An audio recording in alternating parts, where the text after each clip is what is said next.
You have been blaming Dangote for the fuel price. You have been on social media saying he is a monopoly, saying he is greedy, saying the refinery is a scam.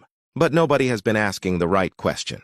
Why is the Dangote refinery buying crude oil from America when Nigeria is sitting on some of the largest oil reserves on this planet? And why, in the same month that African countries are lining up at Dangote's door begging for fuel, is the United States government opening a formal trade investigation against Nigeria? That is the question we are answering today. And by the time we are done, you will understand that what you are seeing at the fuel pump is not the story. The story is happening behind closed doors. Part 1. What Nigeria tried to do. In October 2024, Nigeria made a quiet but radical decision. They launched what is called a Naira for crude arrangement. In plain language, Nigerian refineries, including Dangote, would be allowed to buy Nigerian crude oil in Naira, not in dollars, in Naira. Think about what that means. Nigeria produces over 1.5 million barrels of crude oil every single day. For decades, Nigeria has had to use dollars to participate in the global oil trade because the international oil market runs on the American dollar. This policy was an attempt to break that cycle, to say, we will use our own currency to refine our own oil for our own people. That is not just a financial decision. That is a sovereignty decision. And sovereignty, in today's world, has consequences. Part 2, then the squeeze began. Here is where you need to pay close attention, because what happened next was not loud. It was not announced. It was quiet, bureaucratic, and almost invisible. Unless you know what you are looking at. Dangote needed 15 crude oil cargoes for September 2024 alone. An NPC, Nigeria's own state oil company, allocated them 6 out of 15. Dangote appealed to the Nigerian Upstream Petroleum Regulatory Commission. They could not secure the rest. This was not a one-time incident. Between January and August 2025, Nigerian refineries collectively requested 123 million barrels of domestic crude. They received 67 million, barely half. Now I want you to stop and sit with a very simple question. Nigeria is an oil-producing nation. Why is its own refinery being starved of its own crude? Where is the oil going? Where the oil is actually going? Here is the answer. NNPC is taking Nigerian crude and selling it on the international market in dollars, and a significant portion of those dollars are going directly to service Nigeria's foreign debt, loans owed to the World Bank, the IMF, and international creditors. So Tinubu stands up and says, Nigeria's revenue is increasing. Our foreign exchange earnings are up, and technically, the numbers are real. Dollar revenue is up. But what actually happened? Nigeria sold its own crude, denied it to its own refinery, collected dollars, and sent those dollars straight back out to foreign institutions as debt repayment. The crude left Nigeria. The dollars came in. The dollars went straight back out. And Dangote, with a 20 billion refinery sitting on Nigerian soil, had to go and buy American crude in the same dollars that Nigeria just sent away. This is not revenue. This is a treadmill. The IMF is not celebrating Nigeria because Nigeria is prospering. They are celebrating because Nigeria is paying. A debtor who pays is a good debtor. A refinery that breaks dollar dependency is a problem. Those two things are in direct conflict. And right now, the creditors are winning. Part 4. The American crude nobody is talking about. Now let me give you the numbers that should be on the front page of every Nigerian newspaper. In 2024, the United States exported 15 million barrels of crude oil to Nigeria. By 2025, the same year Dangote was being denied domestic supply, that number jumped to 41 million barrels, a 161% increase. By July 2025, 60% of the Dangote refinery's feedstock was coming from American crude. As of March 2026, right now, Nigerian crude still accounts for only 30 to 35% of what goes into that refinery. The rest is imported, dollar-denominated. The refinery that was built to free Nigeria from dollar dependency is running, mostly on American oil, purchased in dollars. And the Dangote Group has said it openly. They have come out publicly and stated, "We are buying in dollars." They said it. It is public record, and most Nigerians did not hear it. Part 5. The lawsuit nobody explained. Aliko Dangote saw what was happening. He filed a N$100 billion lawsuit against NNPC and oil marketing companies. He accused them directly of failing their statutory duty to prioritize domestic refining. He went to court. He was making progress. Then on July 28, 2025, the lawsuit was quietly withdrawn.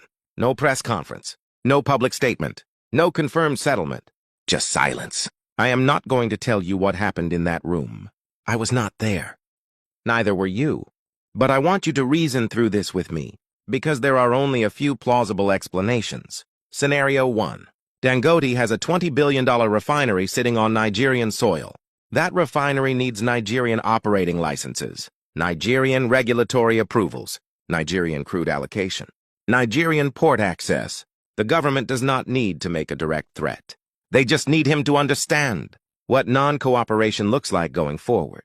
A lawsuit that embarrasses NNPC publicly, and by extension the Tinubu administration, is non-cooperation. The withdrawal may have been the price of continued access. Scenario 2. Behind closed doors, a deal was offered.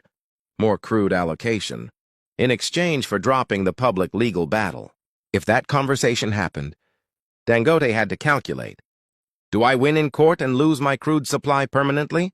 Or do I drop the case and keep the refinery running? A man with $20 billion on the line will almost always choose to keep the refinery running. Scenario 3. Dangote's lawyers told him privately that he could not win. Not because he was wrong, but because the system that would judge him is the same system he is fighting. I am not accusing anyone.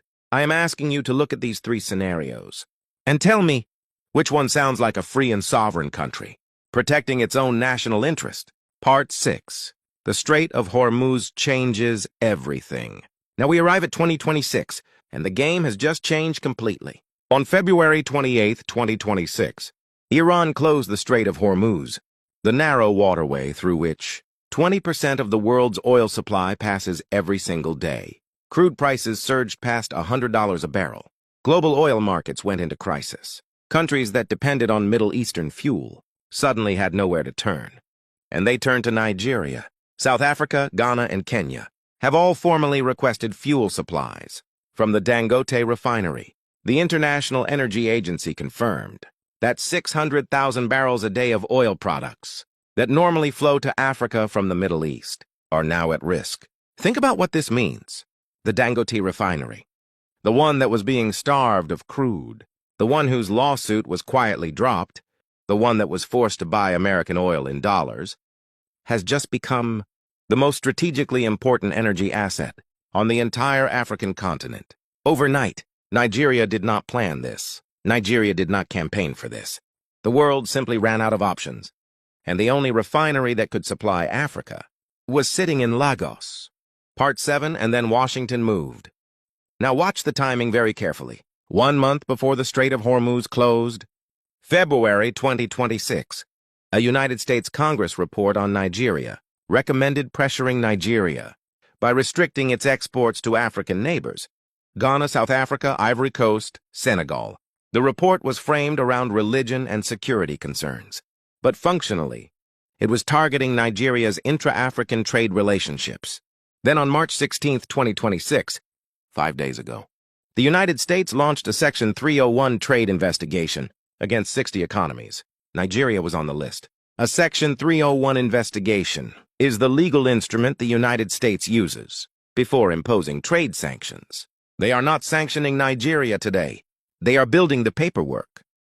And at the same time, AGOA, the trade program that gave African nations duty-free access to U.S. markets for 25 years, expired in September 2025. Congress did not renew it. The carrot is gone. The stick is being prepared. Part 8. The System Explained. Let me now explain why this is bigger than Nigeria.